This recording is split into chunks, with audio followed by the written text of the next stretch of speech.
vamos a preparar para recibir el mensaje que se titula Un corazón agradecido, a cargo de nuestro hermano el presbítero David Cruz Gutiérrez. El texto que acabamos de leer esta mañana es un texto con el cual muchos estamos familiarizados. Tiene que ver con el llamamiento del profeta Isaías, pero es un llamamiento interesante y extraordinario y único. A su vez hay diferentes elementos que nos pueden también ayudar para dar una respuesta. De allí que el título de nuestra reflexión le hemos llamado Corazón agradecido. ¿Por qué? En función de toda la experiencia que vive el profeta Isaías, su respuesta es gratitud. Hay un corazón agradecido y que se traduce en aceptar la misión, en aceptar la tarea que Dios está encomendando. Vamos a revisar este capítulo número 6 de Isaías. Vamos a ir dejando allí algunos 4 pensamientos, algunos 4 enunciados que nos puedan ir guiando en nuestra reflexión. En el año que murió el rey Usías, vi yo al Señor sentado sobre un trono alto y sublime, y sus faldas llenaban el templo. Por encima de él habían serafines, y cada uno tenía 6 alas. Con 2 cubrían sus rostros, con 2 cubrían sus pies, y con 2 volaban. Y el uno al otro daba voces diciendo: Santo, Santo, Santo, Jehová de los ejércitos, toda la tierra está llena de su gloria. Y los quiciales de las puertas se estremecieron con la voz del que clamaba, y la casa se llenó de humo. Lo primero que quiero dejar en nuestra mente en esta tarde es la imagen de Dios en la mente del profeta. Una imagen centrada en Dios. Este es el punto de partida. Dios revela su gloria. Dios revela su majestad, su santidad al profeta Isaías. Y este encuentro entre este mortal, Isaías, y la gloria de Dios cambia completamente la vida de Isaías. Hay un antes y hay un después. El encuentro con la majestad de Dios, el encuentro con el Dios exaltado, transforma la vida del profeta. La Biblia nos enseña cómo que la gloria de Dios cubre el templo y cómo es que Dios está rodeado por serafines.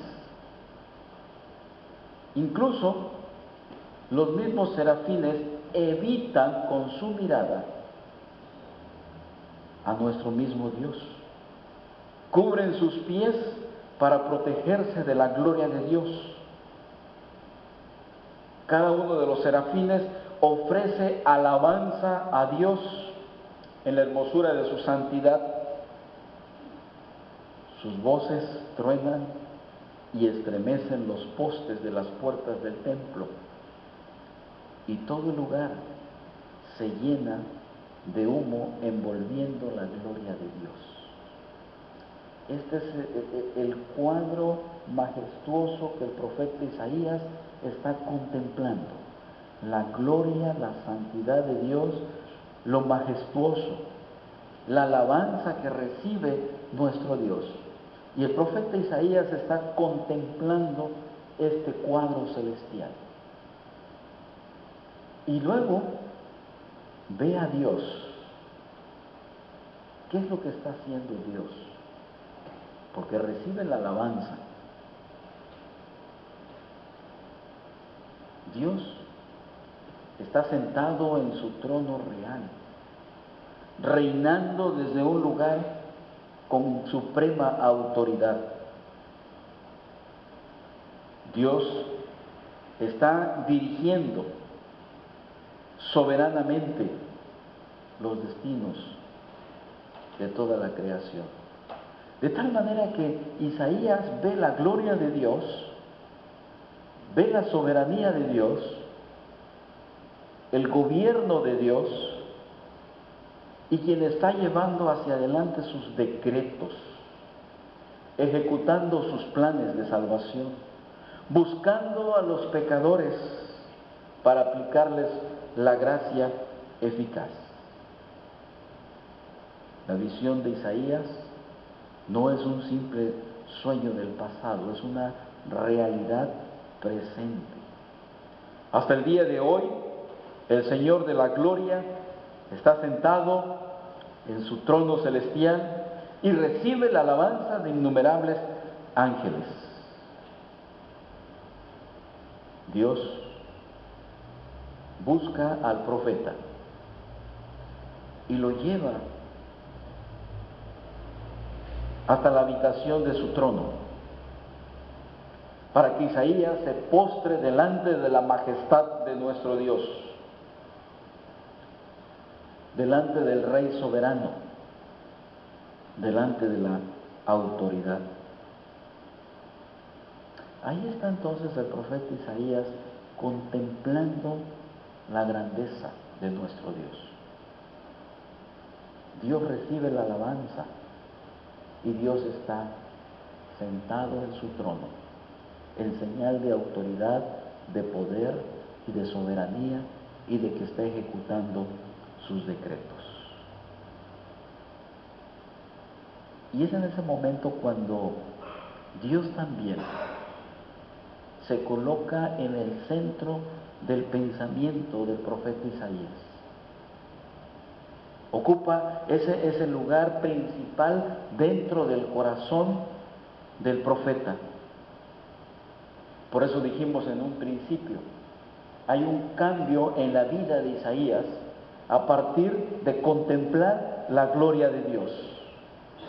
Y el profeta Isaías, cuando está en aquella habitación contemplando la grandeza de Dios, tiene un punto de partida a su vida, su ministerio. Comienza con Dios y termina con Dios. De tal manera que cuando contempla Isaías aquella gloria, sus pensamientos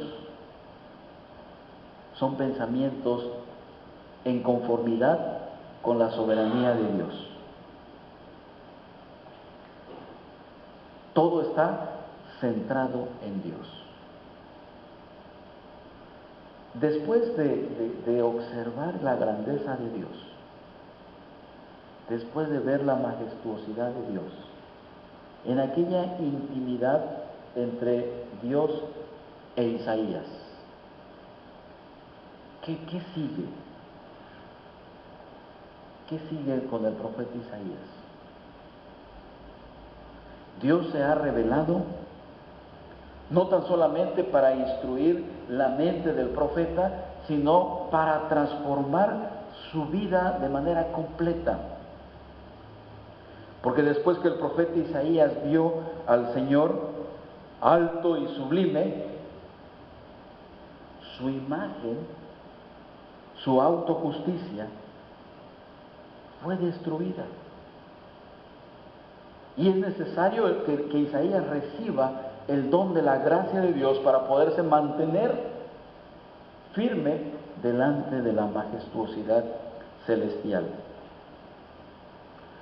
Antes de tener el encuentro Isaías con nuestro Dios, Isaías se consideraba una persona buena, una persona justa, una persona que había dedicado su vida al servicio de Dios. Sin embargo, le faltaba algo, necesitaba algo en su vida.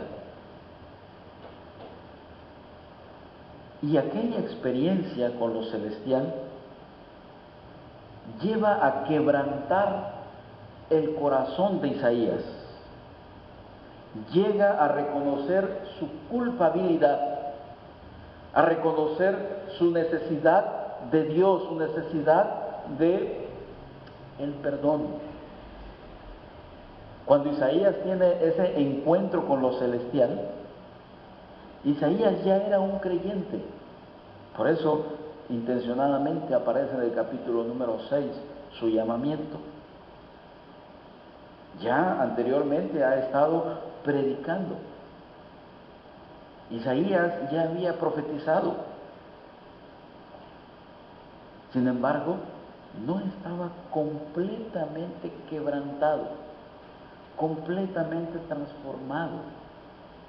Había algo que necesitaba el profeta Isaías.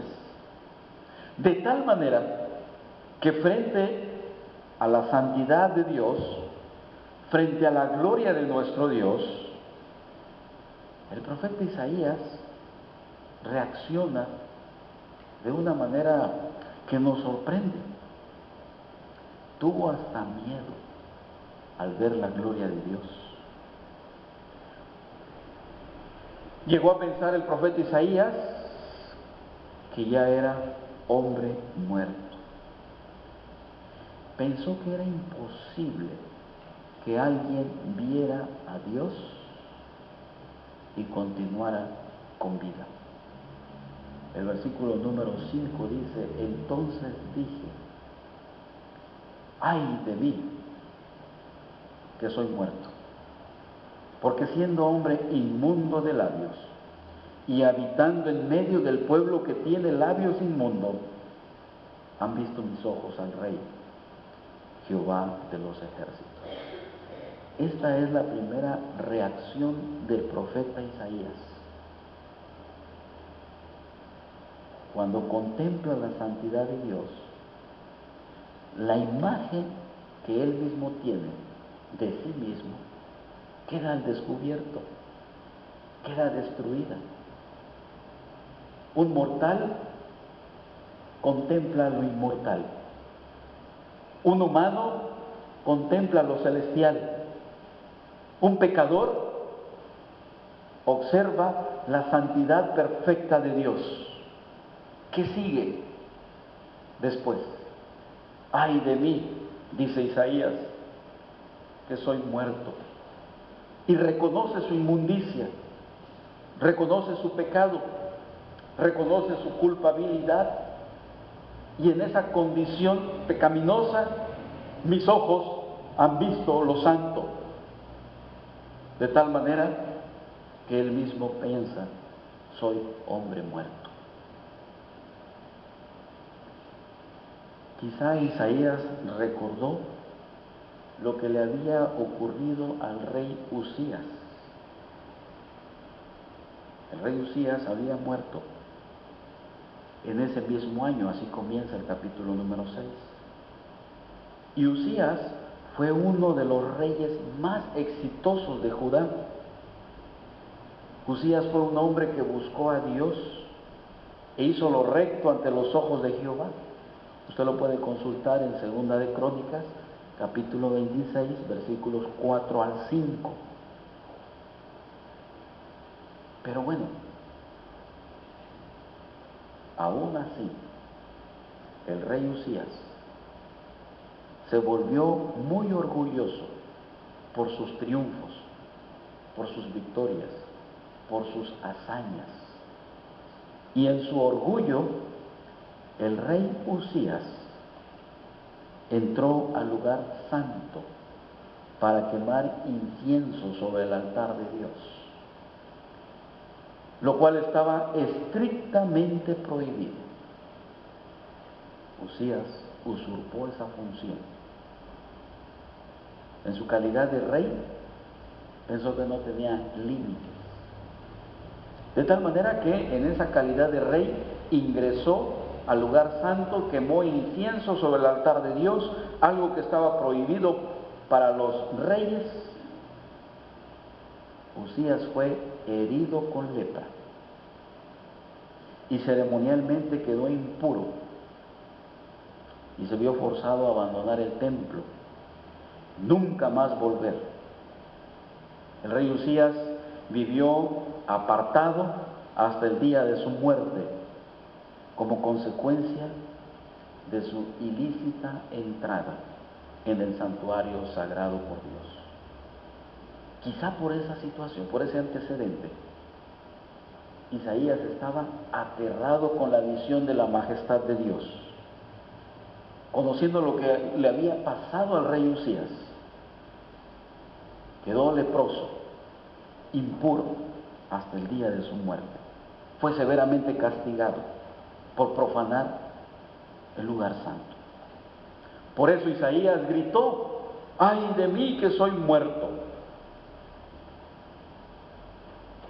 En el capítulo anterior, capítulo 5, el profeta Isaías ha mencionado 6 ayes. El ay es una palabra muy importante en este contexto que estamos leyendo. El profeta ya ha pronunciado 6 ayes en el capítulo número 6 en contra de Jerusalén, condenándolos por todo, desde la embriaguez hasta la ganancia inmoral, pero solo pronuncia 6 ayes. No es casual encontrar en el capítulo 6 el 7º ay.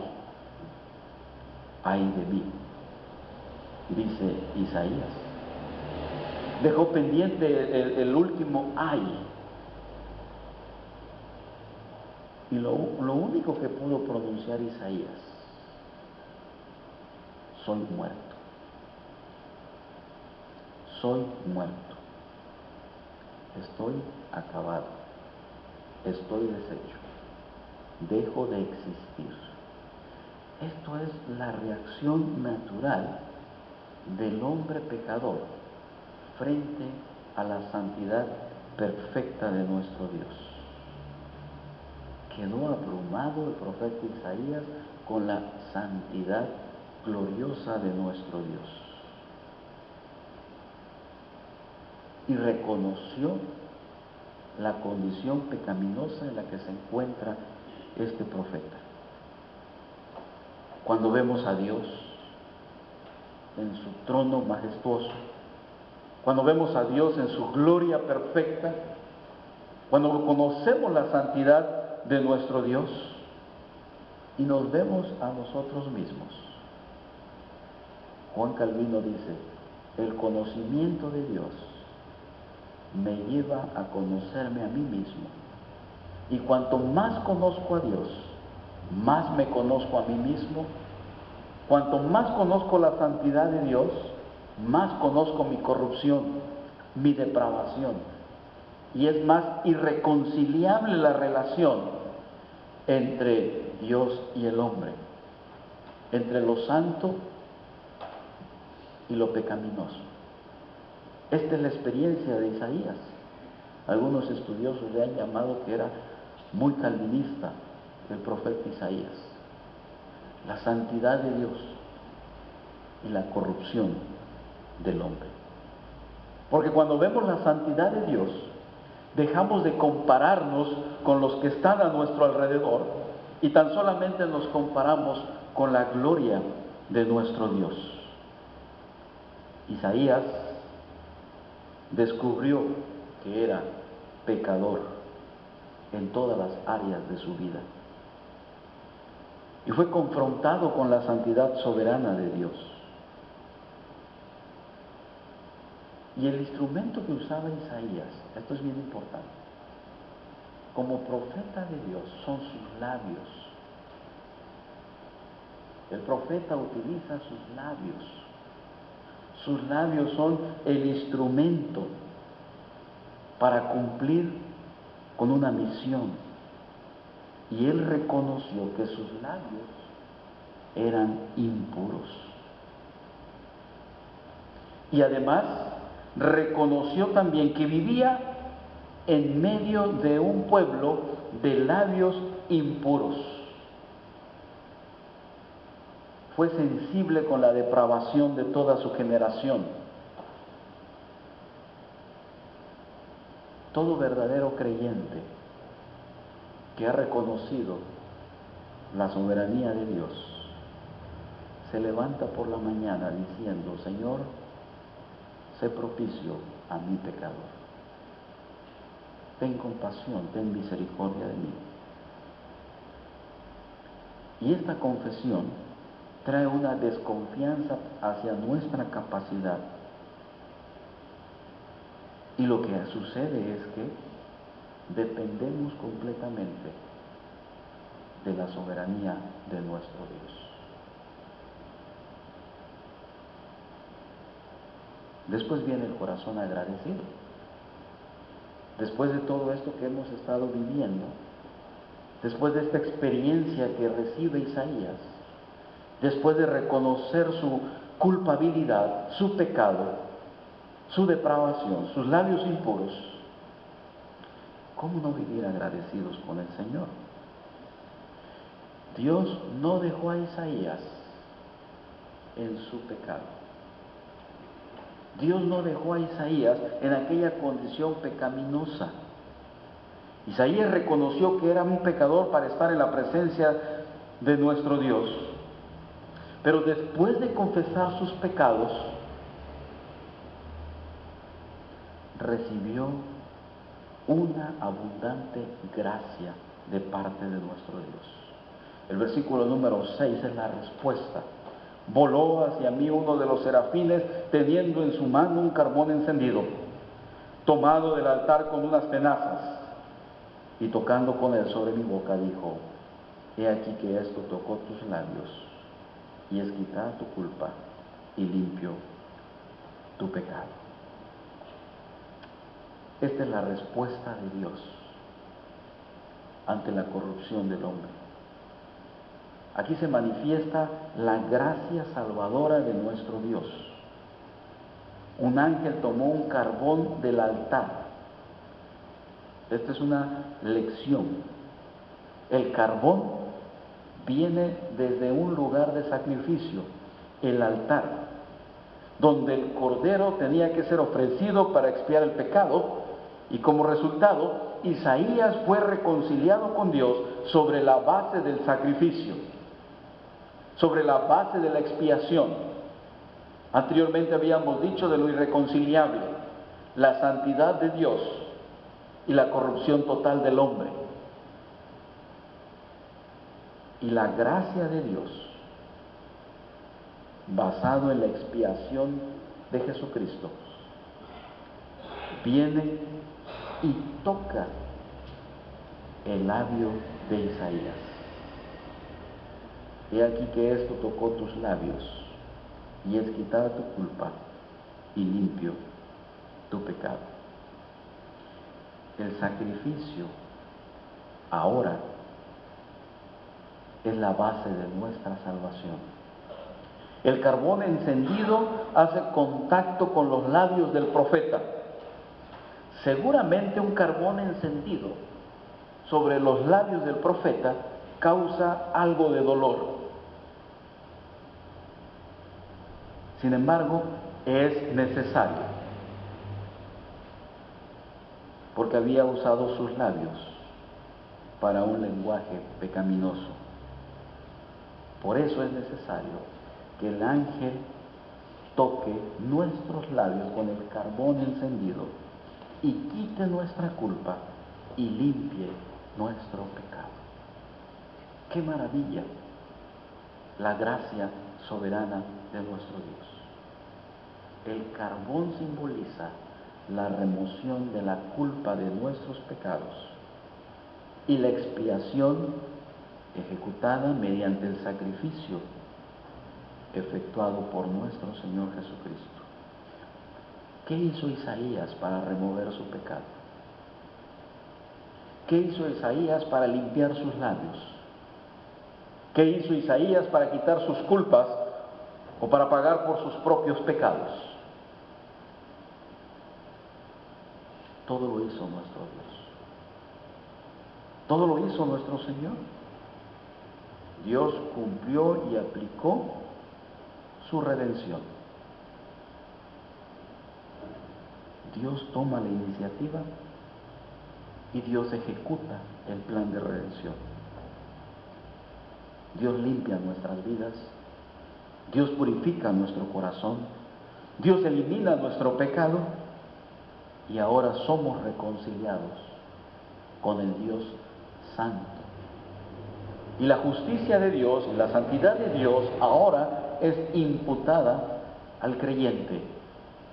Y desde allí nuestro Dios nos ve como justos, como santos, como limpios de cada pecado, de cada maldad, porque Él ha cubierto multitud de nuestros pecados.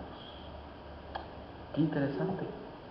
La gloria de Dios, la santidad de Dios, la pecaminosidad del hombre, lo irreconciliable entre la santidad y lo pecaminoso, la confesión de pecados de parte del profeta Isaías y luego la aplicación de la gracia de Dios, limpiando y purificando cada pecado del profeta Isaías. Y entonces ahora sí, preparemos nuestra respuesta al Dios de la gracia, preparemos nuestra respuesta al Dios soberano, al Dios que está sentado sobre el trono, el Dios santo, santo, santo.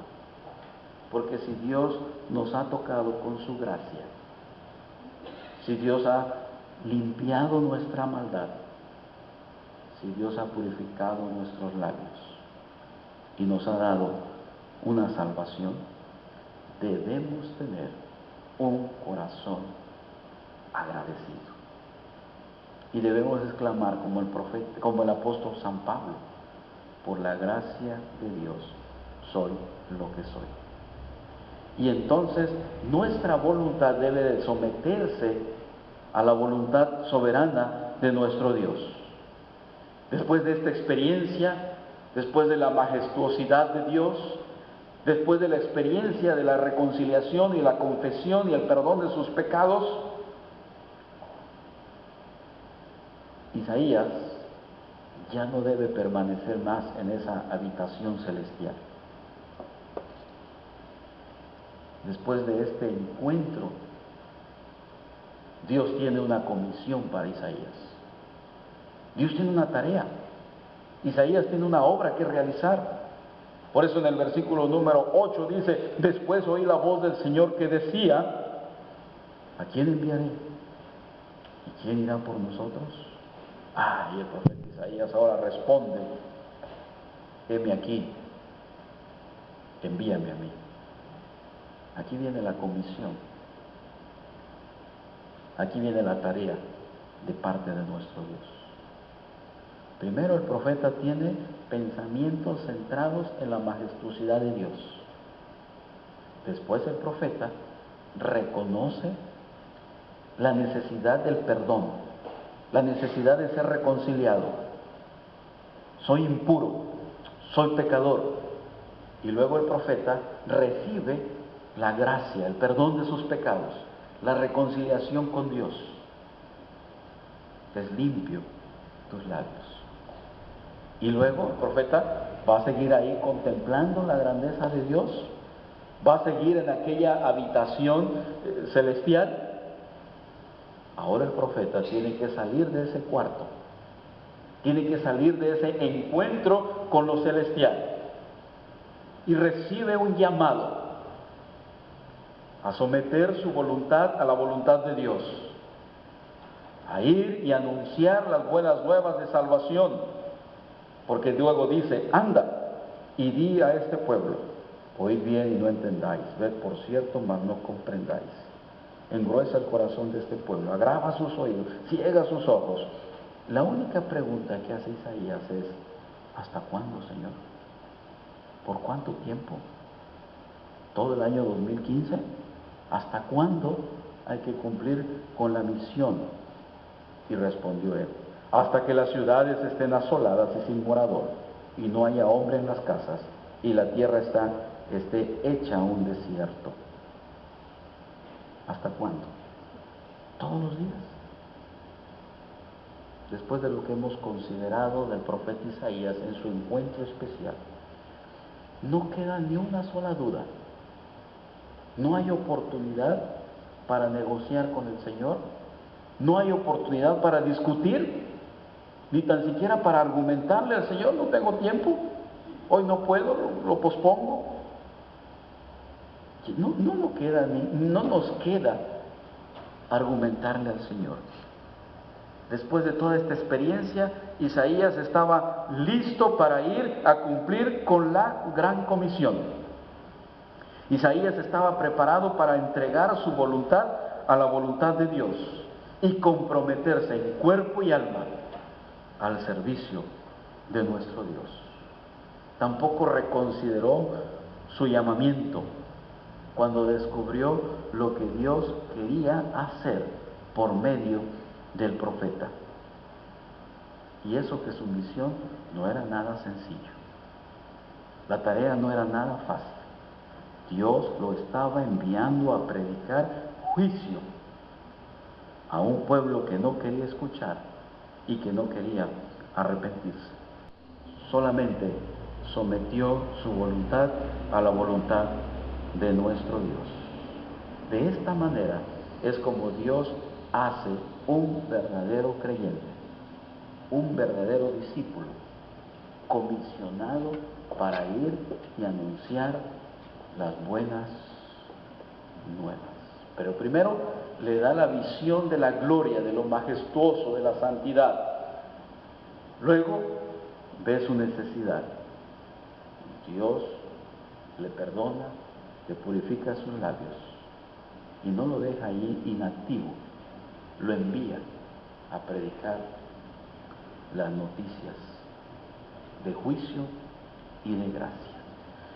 Mis amados hermanos, mucho de lo que hemos mencionado esta mañana lo hemos vivido, lo hemos experimentado. Mucho de lo que menciona el profeta Isaías está alrededor nuestro. No quieren escuchar el Evangelio, no se quieren arrepentir de sus pecados, no quieren amar y servir a Dios, son indiferentes. Pero la misión nos ha sido encomendada. Después de recibir el perdón de todos nuestros pecados por la gracia de Dios, debemos responder como el profeta Isaías: heme aquí, envíame a mí. Que Dios nos ayude y nos guarde, y que la experiencia de la gloria de nuestro Dios, la experiencia de haber sido perdonados, nos envíe a predicar la gracia y el juicio de nuestro Dios. Que Dios nos dé entonces su fuerza para que sometamos nuestra voluntad a la voluntad del Señor y vivamos con un corazón agradecido. Amén.